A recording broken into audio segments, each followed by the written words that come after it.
आज आपण अशा काही मूलद्रव्यांबद्दल बोलणार आहोत जे रसायनशास्त्राचे नियम पाळायला तयारच नाहीयेत.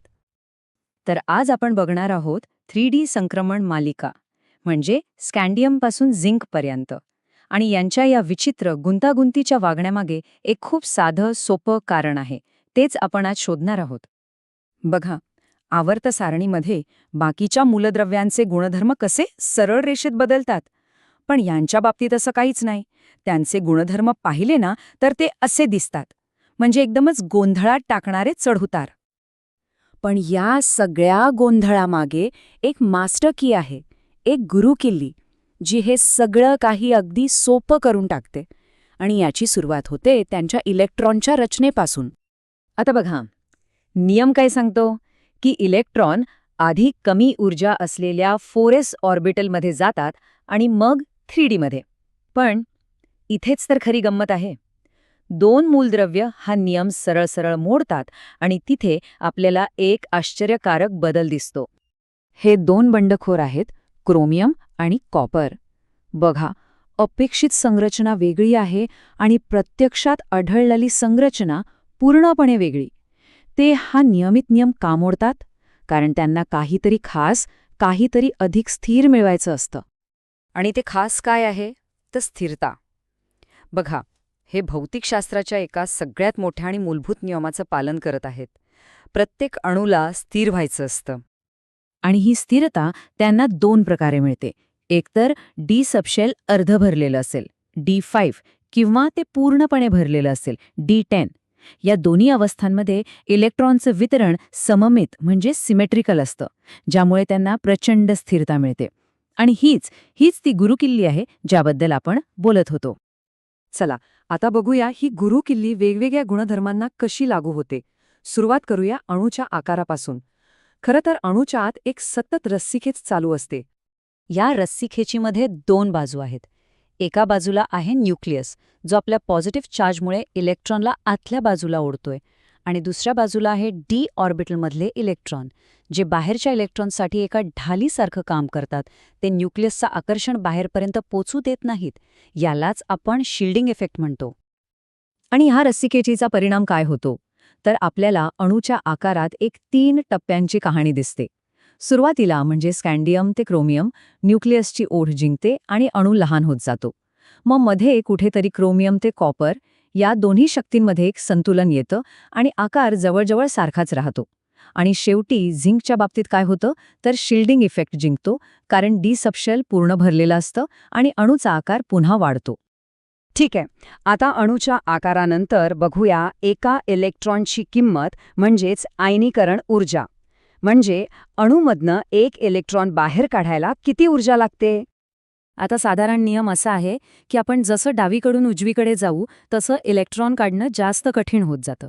म्हणजे आयनीकरण ऊर्जा वाढत जाते.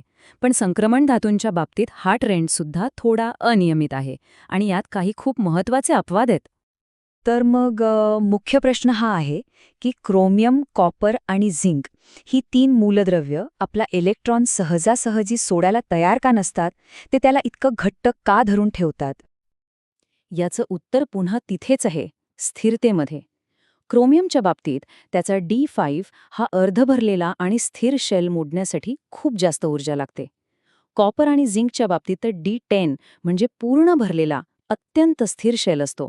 तो तोडण्यासाठी तर अजून जास्त ऊर्जा लागते. आणि मँगनीजचं उदाहरण बघा.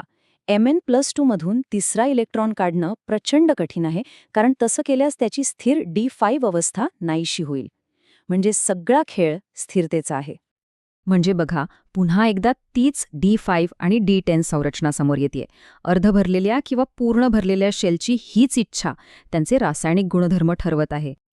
आता रासायनिक गुणधर्मांबद्दल तर झालं, पण गंमत म्हणजे हेच तत्त्व धातूंच्या वितळण्याच्या बिंदूंसारख्या भौतिक गुणधर्मांवरही परिणाम करतं. हे समजून घ्या, धातूंमध्ये अणू एकत्र कसे बांधलेले असतात? तर धात्विक बंधांमुळे. आणि हे बंध तेव्हा मजबूत होतात जेव्हा अणूंकडे शेअर करण्यासाठी जास्त अनपेअर्ड म्हणजे जोडी नसलेले डी इलेक्ट्रॉन असतात. जितके जास्त अनपेअर्ड इलेक्ट्रॉन, तितके बंध मजबूत आणि तितकाच वितळण्याचा बिंदू जास्त. ह्या हिशोबाने तर मँगनीज, ज्याच्याकडे 5 अनपेअर्ड इलेक्ट्रॉन आहेत, त्याचा वितळण्याचा बिंदू खूप जास्त असायला हवा. पण तसं नाहीये. उलट मँगनीज आणि झिंक या दोघांचे वितळण्याचे बिंदू अपवादात्मकरित्या खूप कमी आहेत. असं का? आणि याचं उत्तर पुन्हा आपल्या त्याच गुरुकिल्लीमध्ये आहे. मँगनीजच्या बाबतीत D5 संरचना इतकी स्थिर आहे आणि झिंकच्या बाबतीत D10 संरचना इतकी स्थिर आहे की त्यांचे इलेक्ट्रॉन बंध तयार करण्यासाठी पुढे येतच नाहीत. ते आपल्या जागेवर खुश आहेत. आणि इलेक्ट्रॉन शेअर झाले नाहीत तर धात्विक बंध कमकुवत होतात. परिणामी वितळण्याचा बिंदू खाली येतो. चला, आता या सगळ्या गोंधळामागे एक पॅटर्न आहे हे सिद्ध करण्यासाठी एका शेवटच्या गुणधर्माकडे वळूया, आणि तो म्हणजे इलेक्ट्रोड पोटेन्शियल. हा सुवर्ण नियमाचा अंतिम पुरावा आहे. ह्या तक्त्याकडे बघा. कॉपर वगळता जवळजवळ सगळ्या मूलद्रव्यांचे इलेक्ट्रोड पोटेन्शियल नेगेटिव्ह आहे. याचा अर्थ ते ॲसिडमधून हायड्रोजनला विस्थापित करू शकतात. पण एक आहे जो ह्या सगळ्यांपेक्षा पूर्णपणे वेगळा वागतो. तो आहे कॉपर. या संपूर्ण मालिकेत कॉपर हे एकमेव मूलद्रव्य आहे ज्याचं इलेक्ट्रोड पोटेन्शियल पॉझिटिव्ह आहे, +0.34 व्होल्ट. आणि आतापर्यंत आपल्याला याचं कारण माहीत झालं असेल. हो, पुन्हा तीच गोष्ट. कॉपरची D10 ही अत्यंत स्थिर संरचना. या संरचनेला तोडून इलेक्ट्रॉन बाहेर काढायला इतकी जास्त ऊर्जा लागते की कॉपरचं ऑक्सिडेशन सहजासहजी होतच नाही. आणि हीच गोष्ट त्याला रासायनिकदृष्ट्या इतरांपेक्षा वेगळं आणि अद्वितीय बनवते. म्हणजे विचार करा, अणूंच्या पातळीवर स्थिर राहण्याचा हा प्रयत्न, हे त्यांचं नियम मोडणं. याचमुळे हे धातू आपल्यासाठी इतके महत्त्वाचे ठरले आहेत. आपल्या इमारतीमध्ये वापरल्या जाणाऱ्या लोहापासून ते आपल्या फोन आणि कम्प्युटरमधल्या तांब्यापर्यंत या सगळ्यांच्या उपयुक्ततेचं मूळ त्यांच्या या बंडखोर स्वभावात आहे. निसर्गाच्या या एका साध्या नियमाने आपल्या आधुनिक जगाचा पाया रचला आहे.